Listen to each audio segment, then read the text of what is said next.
काव्य यात्रा, एकल कोशिका से मनुष्य तक। एक ऐसी दुनिया की कल्पना कीजिए जहां जीवन केवल छोटे एकल कोशिका वाले प्राणियों के रूप में मौजूद है जो एक आदिम सूप में तैरते हैं।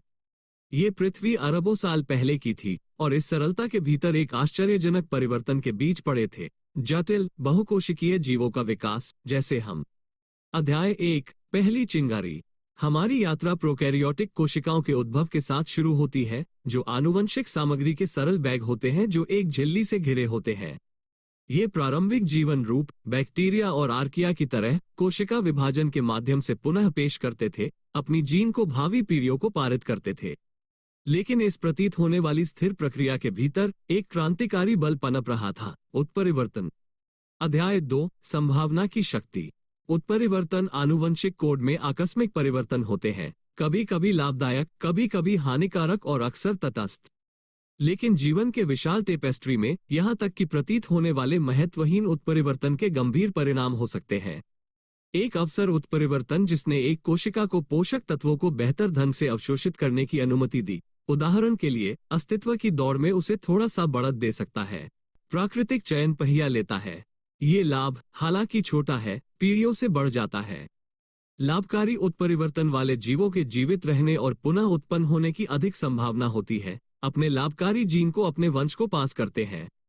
समय के साथ ये लाभकारी लक्षण आबादी में अधिक सामान्य हो जाते हैं, जबकि कम लाभकारी लक्षण दूर हो जाते हैं। इस निरंतर प्रक्रिया को, जिसे प्राकृतिक चयन कहा जाता है, विकास का प्रेरक बल है। प्राकृतिक चयन की कल्पना एक दौड़ के रूप में की जा सकती है जहां जीव विभिन्न विशेषताओं के साथ प्रतिस्पर्धा करते हैं। लाभकारी विशेषताओं वाले जीव दौड़ जीतते हैं, अपने जीन पास करते हैं और अगली पीढ़ी में अधिक सामान्य हो जाते हैं।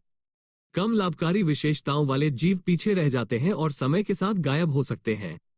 प्राकृतिक चयन पृथ्वी पर जीवन की विविधता और जटिलता के पीछे का प्रमुख कारण है। ये पक्षियों के पंखों, मछलियों के पंखों और मनुष्यों के दिमाग जैसी अद्भुत अनुकूलन की व्याख्या करता है। यह इस बात की भी व्याख्या करता है कि प्रजातियां कैसे बदलती हैं और नए वातावरण में कैसे विकसित होती हैं। अध्याय 4, टीम वर्क सपनों को साकार करता है। अरबों साल बीत जाने के साथ एक और महत्वपूर्ण कदम उठाया जाता है, बहुकोशिकीय जीवों का उदय। उत्परिवर्तन और अनुकूलन की एक श्रृंखला के माध्यम से कुछ कोशिकाएं विशेषज्ञ बनना शुरू करती हैं, एक बड़ी इकाई के भीतर विभिन्न भूमिकाएं लेती हैं। मांसपेशी कोशिकाएं संकुचन करती हैं, तंत्रिका कोशिकाएं संकेतों को प्रसारित करती हैं और त्वचा कोशिकाएं एक सुरक्षात्मक बाधा बनाती हैं। ये सहयोग, जहां व्यक्तिगत कोशिकाएं पूरे के लाभ के लिए एक साथ काम करती हैं, जटिलता और अनुकूलनशीलता के एक नए स्तर को अनलॉक करती है।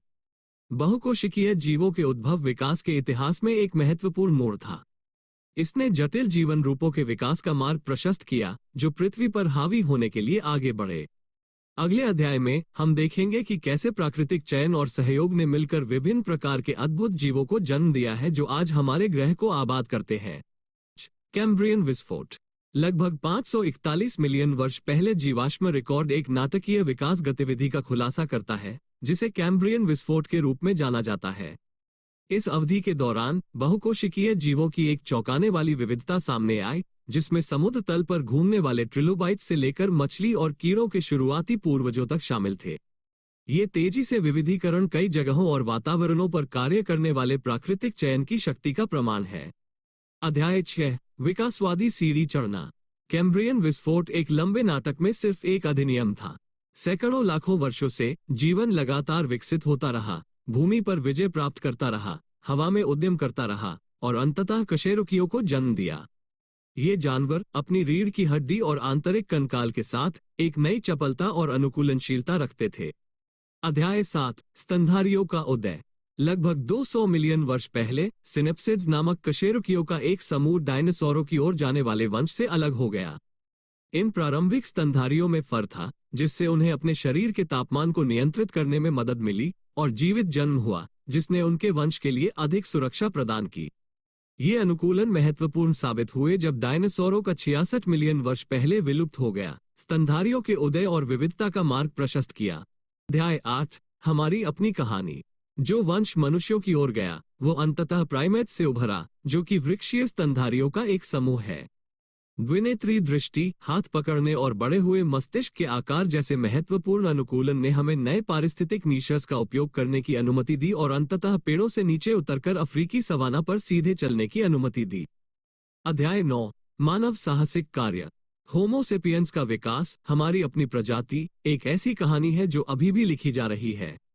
हमारे बड़े दिमाग, जटिल भाषा कौशल और बड़े समूहों में सहयोग करने की क्षमता ने हमें सभ्यताओं के निर्माण से लेकर ब्रह्मांड की खोज तक उल्लेखनीय उपलब्धि हासिल करने की अनुमति दी है।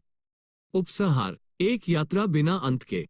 एक कोशिका से लेकर मनुष्य तक का विकास सहयोग की शक्ति, प्राकृतिक चयन के निरंतर दबाव और जीवन के अनुकूलन और विविधता के उल्लेखनीय परमाणु है।